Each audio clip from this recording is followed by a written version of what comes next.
Assalamualaikum warahmatullahi wabarakatuh. Perkenalkan, saya Fauzan, NPM 067 dari Perikanan B 2019. Sebentar, kayaknya kurang enak deh kalau hitam putih. Nah, jadi pada video kali ini saya akan membahas mengenai salah satu balai benih ikan yang ada di Kota Bandung. Penasaran kan seperti apa? Yuk simak terus videonya.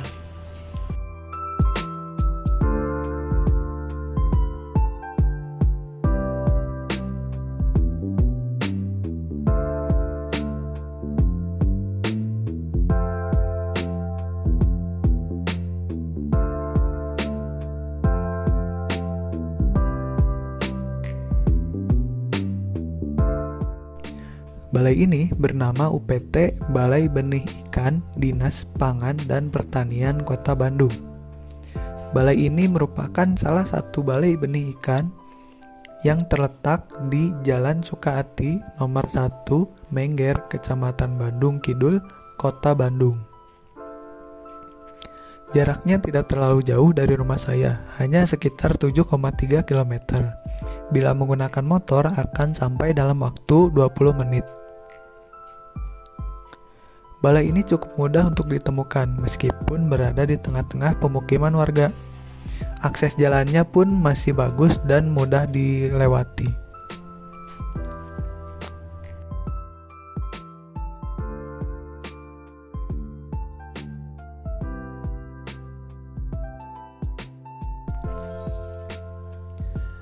Sesuai dengan namanya, balai ini berada di bawah naungan Dinas Pangan dan Pertanian Kota Bandung.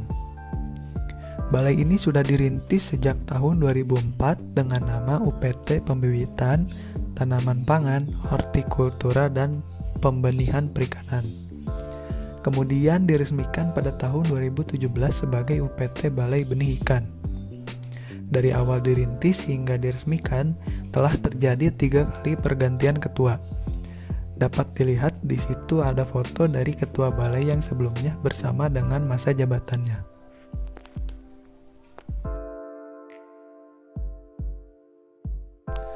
Sesuai dengan strukturnya, jabatan paling tinggi di balai ini adalah Ketua Dinas Pangan dan Pertanian Kota Bandung. Kemudian di bawahnya ada Ketua UPT Balai Benih Ikan, diikuti dengan Kepala Subbagian Tata Usaha. Lalu setelah itu ada jabatan fungsional umum, pengelola produksi ternak, baik ikan konsumsi dan ikan hias. Dan yang paling bawah yaitu ada tenaga ahli.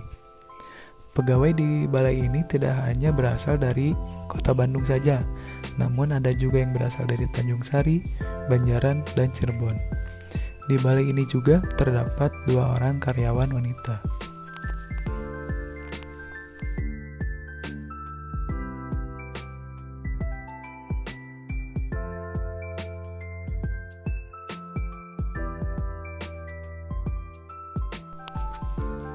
Pada hari biasa, jam kerja tiap karyawan yaitu ada pada pukul 8 sampai 16.30 atau jam setengah 5 sore.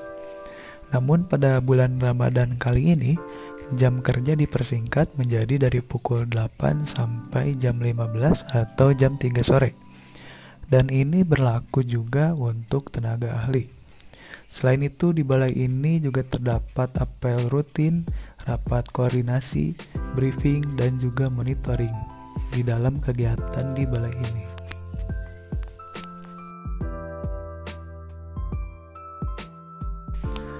Adapun komoditas yang ada di balai benih ikan ini, yaitu ada ikan konsumsi dan ikan hias. Adapun komoditas pada ikan konsumsi yaitu terdiri dari ikan mas, ikan nila nirwana, ikan nila merah, dan ikan lele. Sedangkan pada ikan hias yaitu ikan frontosa, ikan duboisi, ikan dragon blood, ikan malieri, ikan niasa, jenis-jenis platis, serta komet dan koi, dan juga ada ikan hias lainnya. Jumlahnya yaitu pada ikan konsumsi terdapat 4 jenis dan pada ikan hias terdapat 20 jenis. Nah, kebetulan Di sini ada salah satu tenaga ahli yang bernama Pak Denny. Beliau sedang memberi pakan kepada ikan-ikan di sini. Dan pakan yang digunakan adalah cacing beku.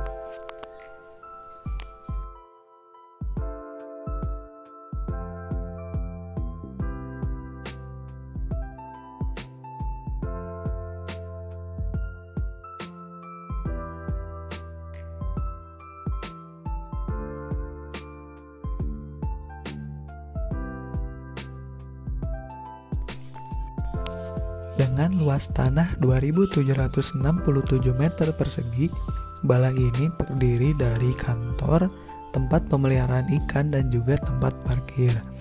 Di kantor terdapat 4 ruangan, dan tempat pemeliharaan ikan ada 2 ruangan, yang di dalamnya terdapat akuarium yang berisi ikan hias. Lalu di luarnya terdapat beberapa kolam yang berisi ikan hias dan juga ikan konsumsi. Kondisi balai ini cukup bersih dan juga terawat, baik di kantor maupun di tempat pemeliharaan ikan.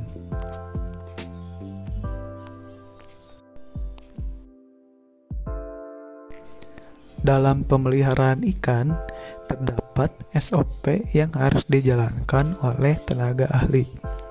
Adapun SOP-nya yaitu sebagai berikut. Yang pertama, pengurusan atau pergantian air sebanyak 10-30% tiap hari. Namun pada bulan puasa ini pengurasan atau penggantian air hanya dilakukan 2 hari sekali. Lalu yang kedua, ada pemberian pakan 2 kali sehari, pagi dan sore, pukul 8 dan pukul 2. Yang ketiga, pencucian breeding sponge pada akuarium, bak fiber, kolam-kolam pemeliharaan seminggu sekali. Yang keempat, pencucian kapas filter, saringan, sirkulasi pada akuarium, bak fiber, dan kolam seminggu 2 kali. Yang kelima, pengamatan kesehatan ikan hias setiap hari. Yang keenam, pengambilan larva ikan hias 10 hari setelah pengeraman pemijahan. Yang ketujuh, ruangan dan sarana prasarana hatchery harus tetap bersih dan steril. Yang kedelapan, air untuk pemeliharaan ikan hias harus diendapkan minimal 1 kali 24 jam.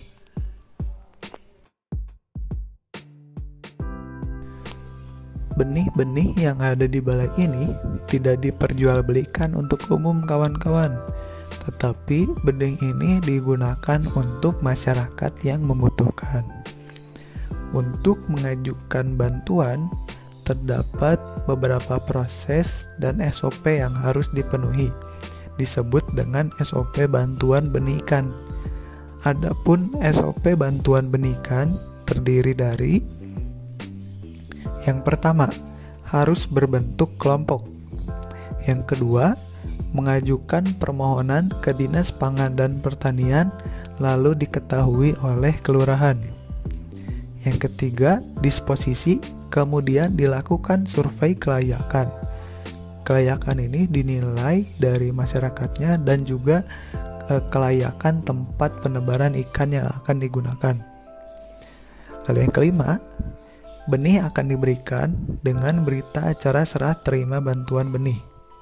Dan terakhir, akan dilakukan monitoring oleh petani ikan.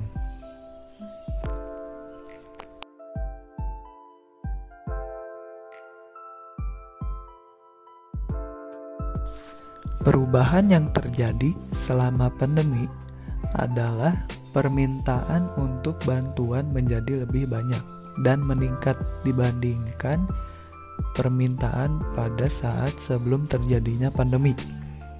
Permintaan ini terutama terjadi pada masyarakat yang terdampak pandemi, yang dimana lapangan pekerjaan makin berkurang dan juga banyak masyarakat yang terkena PHK. Sehingga pada era pandemi saat ini, permintaan akan bantuan menjadi meningkat.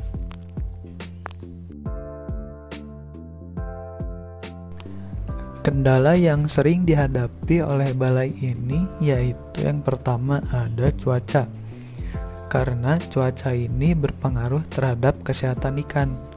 Selain itu, cuaca juga bisa mengundang perkawinan ikan, sehingga apabila tidak ditangani bisa terjadi perkawinan yang prematur. Dan pada musim kemarau juga debit air berkurang. Nah, selain itu, kendala yang dihadapi adalah harga pakan yang mahal. Harga pakan yang mahal ini dikarenakan jenisnya yang sulit didapat, dan juga akan berdampak kepada anggaran dan terdampak juga pada petani dan tenaga ahli di sana.